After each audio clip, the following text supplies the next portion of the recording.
आज तैमूर भाई से पूछेंगे कि स्पेंगल बजी जो है ये कैसा होता है। मतलब इसको मैंने तो बहुत एंजॉय किया इसको। तैमूर भाई आप बताओ कि स्पेंगल के बारे में क्या जानते हो आप। अच्छा, स्पेंगल में दो होते हैं, एक सिंगल फैक्टर स्पेंगल होता है, एक डबल ठीक फैक्टर है। स्पेंगल। पहले डबल फैक्टर की बात करते हैं। सही। आपने देखा होगा, अच्छा डबल फैक्टर स्पेंगल ना पूरा वाइट होता है या पूरा पीला होता है? अच्छा। हाँ, सही। जैसे अपना रेड आई अल्बाइनो और लोटिनो नहीं होता बजरी में, हम्म। बिल्कुल वैसा होता है। लेकिन इसमें और उसमें क्या फर्क है, जो इसके नर होते हैं ना, हम्म। वो रेड आइज में जो नर होते हैं उनकी नाक जो है ना वो पिंक होती है। अच्छा। जो इनमें नाक होती है वो नीली होती है, जैसे बजरी की नाक नहीं होती, हरा सही। बजरी होता है उसकी नाक कैसे होती है, नीले कलर की होती हाँ हाँ, समझ गया समझ है। इसी तरह स्पेंगल में, डबल फैक्टर स्पेंगल में पूरा व्हाइट होगा बट उसकी नाक ना नीले कलर की होगी। और अल्बाइनो या रेड आइज के अंदर पंजे कैसे कलर के होते हैं? पंजे पिंक कलर के पिंक होते हैं। कलर के होते हैं या सफेद से होते हैं। अच्छा, इनके हरे बजरी की तरह होता है, सही सही यानी कि नीले कह लो या काले कह लो। सही। ठीक है ना, जैसे बे- अपना हरा बजरी नहीं होता, हाँ। हरा बजरी के अंदर जो नाक है और जो पंजे हैं वो डबल फैक्टर स्पेंगल के वैसे पंजे होंगे। अच्छा, और हाँ, इसका लेकिन पूरा मतलब कलर वाइट होगा और आंखें काली होंगी। इसका मतलब ये है कि बेसिकली इनका ब्लड लाइन स्ट्रांग है। अच्छा अच्छा, जब ये स्ट्रांग। आया था ना, जब स्पेंगल बड़ा चला था यार ये मैं आपको हम अभी लालू एक खेत बात में बता ढूंढते दूं, थे। जितने लोग ये वीडियो देख रहे हैं मैं इनको ये बात बता दूं कि आपसे भी शेयर कर रहा हूँ हाँ कि स्पेंगल बजरी जो है ना, मैंने इसकी बात क्यों की आपसे, मैंने क्यों हाँ छेड़ा स्पेंगल बजरी हाँ, डायरेक्टली। उसकी वजह ये है कि स्पेंगल बजरी की जो ब्रीड है ना, बहुत तबाही आउटस्टैंडिंग है। ब्रीड है, तबाही तुम्हें याद है ब्रीड है। मैंने एक बात तुम्हें बोली थी पिछले वीडियो के अंदर कि यार आठ आठ नौ नौ अंडे देती थी एक मादी।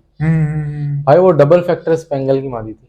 अच्छा, डबल फैक्टर स्पेंगल की थी। 9 अंडे, 9 बच्चे, नो कॉम्प्रोमाइज, अच्छा, हर क्लच में। स्पेंगल में एक और मजे की बात ये मैं आपसे पूछ रहा हूँ, मुझे बताएं जरा कि दो स्पेंगल अगर लगाएं तो बच्चे सारे स्पेंगल निकलेंगे। अच्छा, अब इसमें बिल्कुल ऐसे ही है। अगर सिंगल फैक्टर देखो, मैंने अभी जो बात बताई पूरा व्हाइट और पूरा पीला, वो डबल फैक्टर स्पेंगल होता है। सही है। इसी तरह जो छाप वाले होते हैं ना, जिनमें ऐसे लाइंस बनी होती हैं, स्पेंगल ठीक। देखोगे तो मिल जाएगा, स्पेंगल सिंगल फैक्टर, सही।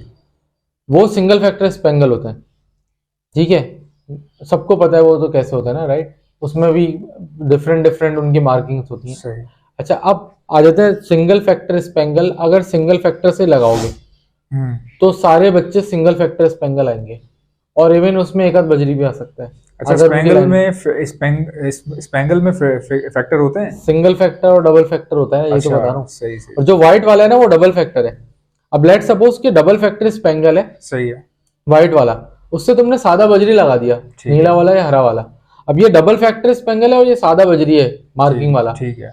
अब इन दोनों से जो बच्चे आएंगे ना वो सिंगल फैक्टर स्पेंगल आएंगे। अच्छा। हाँ, सही। मार्किंग वाले अच्छा। स्पेंगल, बजरी से, क्योंकि आपने डबल फैक्टर स्पेंगल लगाया। अच्छा, अगर मेजर बात की जाए कि स्पेंगल को स्पेंगल के साथ लगाने में स्पेंगल बच्चे ही निकलते हैं। स्पेंगल बच्चे निकलेंगे। और अच्छा। अगर सिंगल फैक्टर स्पेंगल को डबल फैक्टर स्पेंगल से लगा दिया तो कुछ डबल फैक्टर स्पेंगल आएंगे, बाकी सारे सिंगल फैक्टर आएंगे। अच्छा, अगर कुछ देर के लिए फैक्टर को छोड़ते हैं, वैसे ही हाँ मेजोरिटी हाँ, बात कर रहे हैं, मेजर स्पेंगल की बात है बात कर ले। स्पेंगल स्पेंगल को स्पेंगल से लगाया, हाँ स्पेंगल बच्चे हाँ निकले। अच्छा गाइज, ये आप ना नोट करें बात, ये आपके लिए देखें की पॉइंट है ये। अब ये किसी आम आदमी के लिए बात नॉर्मल है, लेकिन ये बात को इस तरह से समझें कि एक ऐसी ब्रीड है, बजरी के अंदर सबसे कॉमन ब्रीड कौन सी होती है, ब्लू बजरी, ग्रीन ब्लू बजरी। बजरी, हरा बजरी, ठीक है, वो वाइल्ड कैटेगरी होती है। वाइल्ड वाइल्ड बर्ड्स होती उसी ब्लड का एक इम्प्रूव्ड म्यूटेशन है है स्पेंगल। स्पेंगल। अब आप देख रहे हैं, आप इस बात को समझिए जरा कि अगर किसी बंदे ने बजरी रखने हैं और वो चाहता है कि काम सस्ते में हो जाए और टेंशन भी ना लगे, देखो कई लोग खूबसूरत भी बताते हैं ये, खूबसूरत ज्यादा खूबसूरत है, ज्यादा है ये। खूबसूरत ज्यादा है। और इनमें डबल फैक्टर गोल्डन फेस के जो स्पेंगल है ना, और जो उसमें क्लियर विंग भी आ गए हैं अब, सही सही यानी सही। क्लियर विंग में स्पेंगल आ गए हैं, वो तो ऐसा लगता है आपको रेनबो लगता है। सही। बल्कि कुछ लोग तो स्पेंगल को आजकल रेनबो बना करके बेच रहे हैं, अच्छा। इतना खूबसूरत होता है वो तो। अब मतलब अगर किसी को सस्ते में खूबसूरत बर्ड रखना है, तुम्हारी बात बिल्कुल सही है कि वो स्पेंगल रखे। स्पेंगल रखे, और दूसरा ये कि देखें इसका जो ब्रीडिंग रेशियो है ना वो बहुत ज्यादा हाई है। हम्म तक मतलब आप समझ लें कि कॉमन जो वाइल्ड म्यूटेशन है ना बजरी हम्म की, वही ब्रीडिंग रेशियो है इसका, हम्म। या शायद उससे थोड़ा सा ज्यादा ही हो, जो मुझे मेरा जो हाँ तजुर्बा ऐसे है। ही है, बिल्कुल ऐसे ही है। लेकिन इनके बच्चे ना, कभी मैंने नोट किया स्पेंगल के बच्चे कंडम नहीं निकलेंगे। ये आपने नोट किया। बहुत मेरा जबरदस्त एक ब्लड लाइन तजुर्बा है, है ये। तैमूर भाई आपके भाई का नहीं भी नहीं, तजुर्बा है। आपके बिल्कुल सही ऑब्जर्वेशन है। हाँ बट अगेन मैं इसमें ये बात बोल, सब्जेक्ट टू द फीमेल है, हाँ हाँ हाँ, कि सही। अगर एक फीमेल है अच्छी ब्लड लाइन की और वो 8 8 अंडे दे रही है, उसकी बेटियां भी 8 8 अंडे देने वाली होंगी, बट सही। अगर वो कोई ऐसी स्पेंगल आपको टकरा गई जो 2 अंडे देती है, आप भी उस पर एक्सपेक्ट नहीं कर सकते, तो वेरी कर सकती है ये चीज। बट तुम्हारी बात बिल्कुल सही है कि स्ट्रॉन्ग ब्लड लाइन की तो चीज है। देखें, आप में जितने लोग बच्चे हैं छोटे, या ऐसे लोग जिनके पास पैसे कम हैं, या वो लोग जो बजरी में पैशन रखते हैं या अच्छी उनके पास जगह है, छतवत है, तो ये बात मेरी गौर से सुन लें कि स्पेंगल रखने में ना, एक तो आपका पैसा ज्यादा नहीं लगेगा, बहुत ज्यादा नहीं बहुत लगेगा, लगता तो है। बजरी के रेटों में मिल जाएगा। हाँ, आपको वो 600-700 में मिल जाएगा मैक्सिमम, हाँ। बता रहा हूँ ये मैं आपको, ये ज्यादा से ज्यादा जानबूझ के बता रहा हूँ। आप अगर कॉलोनी बनाना चाहें छत पे तो बना सकते हैं। सेपरेटली तो देखो, मेरा नहीं ख्याल कि कॉमन बजरी से सेपरेटली ब्रीड लेनी चाहिए, उसमें फायदा नहीं है ना। कॉलोनी के लिए स्पेंगल बहुत अच्छे हैं, खासकर स्पेंगल के पट्टे लेके अगर आप डाल दो, बिल्कुल ऐसे, आपका काम बन जाएगा। ये साले इतने ढीठ होते हैं, ये 9-9, 8-8 बच्चे ये पालते भी हैं, बिल्कुल ऐसे। इनका ग्रोथ रेशो बहुत तेज है। मैंने खुद देखा है कि स्पेंगल का बच्चा स्पेंगल तेजी से बड़ा होता है, हकीकत है ये बात। इतनी तेजी से बड़ा होता है आप सोच भी नहीं सकते। ब्लू बजरी, वाइल्ड बजरी के बच्चे आराम से बड़े हो रहे होंगे, और स्पेंगल तेजी से बड़ा होकर बाहर आ जाएगा। बताने का मकसद सिर्फ ये है कि देखें, पैसा लग रहा है कम, जब पैसा कम लग रहा हो तो चीज जाहिर सी बात है क्वांटिटी में खरीदेंगे। क्वांटिटी में पैसा लगा होने के बावजूद क्या आपकी रातों की नींद उड़ेगी? नहीं उड़ेगी। आपके छत पे स्पेंगल लगा हुआ है, 200 पेयर लगा हुआ है, आप परेशान होंगे कभी? नहीं होंगे, नहीं होंगे परेशान। खूबसूरती भी है, बिकेगा भी फौरन। बिकेगा भी। अच्छा, अब आते हैं फायदे के ऊपर कि फायदा क्या मिलेगा स्पेंगल से। खरीदने में तो खरीद लिए, फायदा क्या होगा भाई? ये इतने आराम से बिकता है ना, इतने आराम से बिकता है कि आप सोच नहीं सकते। ठीक है, कई लोग कहते हैं कि यार हम मार्केट लेके जाएंगे तो जाल वाले का रेट कम है, माल ज्यादा है, माल कम है, ये है, यूं है। अभी तक भी इन लोगों को समझ में नहीं आ रही बात की कि अचानक से ना माल यहां से गायब हो जाता है। इन लोगों को नहीं समझ में, इनको पता ही नहीं है ना, इनको बेसिकली समझ में नहीं आ रही बात। सुजुकी भरती है, और जब वो ईरान चली जाए या अफगानिस्तान चली जाए या कहीं और चली जाए, जहां भी चली जाए, हमें ज्यादा डीपली तो नहीं पता, अमूमन ईरान ही जाती है।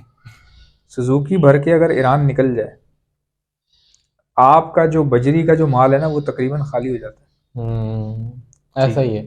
अभी इस वक्त एल्बाइनो रेडाई बजरी मिल रहा है, नजर आ रहा है आपको? बिल्कुल भी नहीं है मार्केट में, ये मैं, हाँ, ये मैं आपको अभी बता रहा हूँ। और आज से अगर पीला वाला नहीं है, पीला वाला नहीं है, आज तो दूर की बात। आज से अगर आप बात करें 1 साल पहले की, तो लोग इतना था कि निकालने के लिए खड़े हुए, भर भर के माल ला रहे थे। अभी मैं ढूंढ रहा हूँ, आपको पता है पीला, मैंने नहीं मिल रहा, मुझे चाहिए, नहीं मिल रहा। मैं वैसे अरेंज कर दूंगा, पीला बजरी और सफेद बजरी मुझे भी चाहिए, मैं कर दूंगा। चलो ठीक है, डन हो गया। देख लें गाइस, वीडियो के अंदर डन हो गया। ये डन है यार, ये आला क्वालिटी का, साइज भी अच्छा। ओह माय गॉड, देखें ये मेरा तो ये काम हो गया। अब भाई मेरा काम ही यही है यार। अब मैं आपको ये बात बता रहा हूँ कि गाइस, आप ये देखें कि आप खुल के ब्रीड करवाएं, स्पेंगल जरूर रखें आप अपने पास, और स्पेंगल खुद भी ब्रीड करें तब भी नफा है, और अगर आप फॉस्टरिंग करके नीचे रडई के बच्चे डाल दें तब भी नफा है। और दूसरा ये कि स्पेंगल इटसेल्फ इतना खूबसूरत है कि वो खड़े होके भी बिक जाएगा जाल। हाँ, और है कॉमन, जाल वालों को देना, जाल वालों को दे दो, लेकिन खड़े होके भी बिक जाएगा। क्यों? क्योंकि खूबसूरत है यार। आप 200 पट्ठा लेके जाते हो जाल भर के स्पेंगल का, आप खड़े रहो 3 घंटा खड़े रहो, उसमें से अगर 200 पट्टे में से अगर आपने 60 पट्टे भी बेच दिए खुद खड़े होके, उसके बाद आपको लग रहा है कि काफी टाइम हो गया कोई बिक नहीं रहा, तो जो 50-60 आपने बेच दिया, उसको बेचने के बाद बकाया आप जाल वाले को दे दो। मेरा आप यकीन करो, घर आके वो पैसे गिन लेना भाई। अगर वो 40-50 आपने बेच दिए ना खड़े होके, आपका गेम पूरा हो चुका है वहां। उसके बाद कोई 100 रुपए पर पीस भी लेना जाल वाला, तब भी नुकसान नहीं, कोई नुकसान नहीं। कॉलोनी में रखने का फायदा क्या है, ये कॉलोनी में चरना शुरू हो जाता है, चर जाते हैं, पालक डाल दी चर गए, बाजरा डाल दिया, बाजरा भी चल जाता है। लेकिन आप कीजिएगा नहीं ऐसा, रेशो जरा ध्यान से रखिएगा। मैं ये नहीं कह रहा आपको डालने के लिए नहीं कह रहा, नहीं, मिक्स फीड करना, चर जाता है, चर जाता है वो, क्योंकि कॉलोनी में है ना, एक दूसरे के साथ घूम फिर रहे हैं, तो वो खा रहे हैं, खुश है, कंपटीशन बहुत होता है। बजरी खुश है तो कुछ भी खा रहा है, कुछ भी कर लेगा वो। इंडोर रखा है, एक अकेला पेयर है छोटे से पिंजरे में, वो जाहिर है वो फिर कंगनी खाएगा भाई। एक्टिविटी अलग होती है कॉलोनी में। हाँ, सो गाइस, आई होप कि आपको स्पेंगल के बारे में बहुत कुछ जानने को मिलेगा। इंशाल्लाह ताला मिलते हैं नेक्स्ट वीडियो। अल्लाह।